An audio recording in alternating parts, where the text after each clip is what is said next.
जय हिंद दोस्तों, कैसे हो आप सभी लोग। उम्मीद करता हूँ सब ठीक होंगे। कल शायद लीव का बताना भूल गया मैं उस वीडियो में। मैं अब अलग से वीडियो बना रहा हूँ, क्लियर कर देता हूँ ट्रेनिंग के अंदर लीव का क्या सिस्टम रहता है।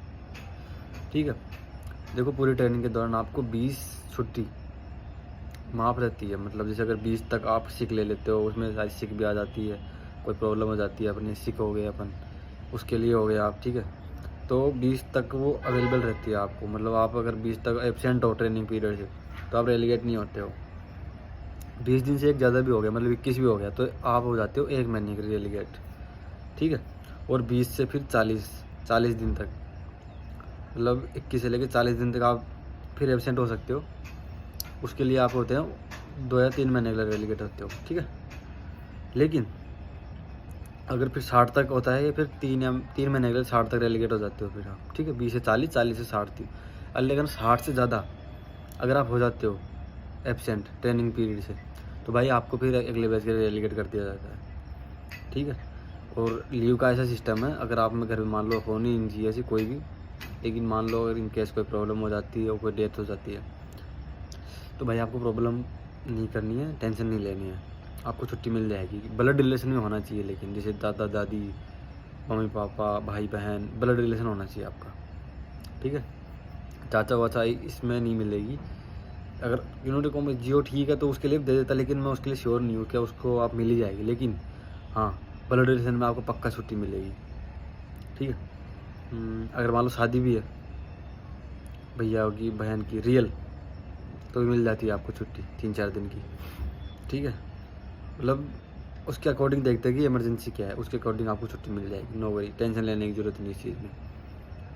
और थोड़ा डाउट है कि एग्ज़ाम के लिए छुट्टी मिलेगी नहीं मिलेगी। अगर भाई आपको एनओसी मिली है तो आपको एग्ज़ाम की छुट्टी मिलेगी ही मिलेगी। इनकेस बस इतना सा वो बोल सकते हैं कि आप ट्रेनिंग सेंटर में ज़्यादा एब्सेंट ना हो, इस वजह से आपको वो क्या नाम बोलते हैं, हाँ training centre, sorry exam centre Hyderabad का ही डालना है, ताकि आपको 2 दिन की छुट्टी मिले और आप एग्ज़ाम दे के आ जाओ और वापस आ जाओ। ज़्यादा दिन की छुट्टी ना हो और आप भी परेशान ना हो ट्रैवल करने में। 4-5 दिन की छुट्टी में आओगे जाओगे, पैसा खर्च होगा इस वजह से। ठीक है, तो दोनों चीज़ों को देख के चलते हैं। हाँ, अगर बात अलग स्टेट एग्ज़ाम दे रहे हो आप, तो यार वो तो हैदराबाद कैसे डाल सकते हो, तो वो चीज़ कंसिडर नहीं करते कि ठीक है वो चल। लेकिन अगर कोई एग्ज़ाम दे रहे हो उसका सेंटर आप हैदराबाद में डाल सकते हो, उसमें ऑप्शन है, तो हैदराबाद का ही डालो। आप डाल भी दोगे जयपुर का, मान लो जयपुर से हो, जयपुर का डाल दिया आपने, तो फिर आपको पैसे बुलाएगा वो कि बोला आपने क्यों नहीं डाला यहाँ का सेंटर ऐसे वैसे, तो वो बोल के दे देगा, उसके लिए छुट्टी लेके नखरे करेगा। लेकिन आपने अगर हैदराबादी ट्रेनिंग सेंटर डाला है ना, तो भाई आपको छुट्टी मिलेगी, पक्की बात है मिलेगी। 2 दिन की, 3 दिन की, जिससे भी आपको कम्फर्ट हो। ठीक है, तो ये चीज़ है मेरे भाई मेन डाउट। एग्जाम के लिए छुट्टी मिलेगी, एनओसी आपको 2 मिलेगी ट्रेनिंग सेंटर में। और बहुत बच्चों का डाउट है कि भैया मैंने मतलब जैसे सीजीएल का एग्जाम दे दिया प्री, अब मेंस होगा दिसंबर में, तो उसके लिए छुट्टी मिलेगी? भाई बिल्कुल मिलेगी। बस आपसे जब डॉक्यूमेंट्स करवाएंगे तो आपसे बोलेंगे वो कि अंडरटेकिंग भरना आप, और उसमें बता देना कि हाँ मैं ये एग्ज़ाम की तैयारी कर रहा हूँ और मैंने ये एग्ज़ाम दे रखा है, इसका आधा प्रोसेस हो चुका है एंड आधा बाकी है, तो मुझे इसके लिए एनओसी प्रोवाइड की जाए। तो आपको भरने की जरूरत नहीं है फॉर्म, बस में नाम लिख देना एसएससी सीजीएल 2025, बस आपको छुट्टी मिल जाएगा। या फिर छुट्टी के लिए आपको एप्लीकेशन लिखना पड़ेगा, एडमिट कार्ड डालना पड़ेगा, जब एग्ज़ाम पास में आएगा आपको छुट्टी ईजिली कन्वर्ट हो जाएगी आपकी। डोंट वरी, टेंशन नहीं लेनी इस चीज़ की। ठीक है, तो भाई यही था ट्रेनिंग का मतलब छुट्टी का फेज़ कि 20, 40, 60 ऐसे चलता है। 20 से 1 दिन ज़्यादा हो गए तो आप 1 महीने के रेलीगेट, 40 से 1 ज़्यादा हो गए तो 2 महीने के लिए, और 60 से ज़्यादा हो गए तो फिर बैच रेलीगेट ही हो आप। ठीक है, तो मैक्सिमम कम छुट्टी करनी है, क्योंकि यार ऐसा होता है ना कि कभी अपन ट्रेनिंग कर रहे हैं और ना चाहते हुए वैसे कोई इंजरी हो जाती है, आपको छुट्टी सिक लेनी पड़ती है। और इसको उस्ताद बिल्कुल नहीं देखते, आपको इंजरी हो रही है, हम नहीं कर पा रहे तो आपको हॉस्पिटल भेजते हैं।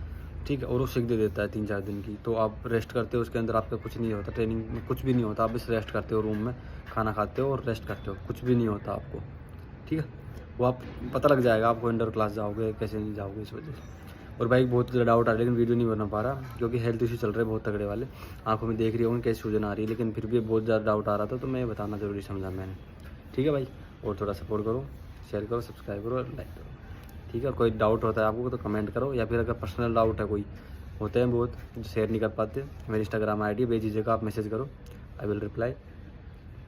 आप मैसेज करोगे मैं रिप्लाई दूंगा, ऐसे नहीं है कि मैं देख रहा हूँ और बाद में दूंगा, नहीं, हेल्प करने के लिए हूँ एंड आप जो बोलोगे उसके मैं पक्का रिप्लाई करूँगा। ठीक है, जय हिंद। मिलते हैं अगले वीडियो में और नए डाउट के साथ। जय हिंद।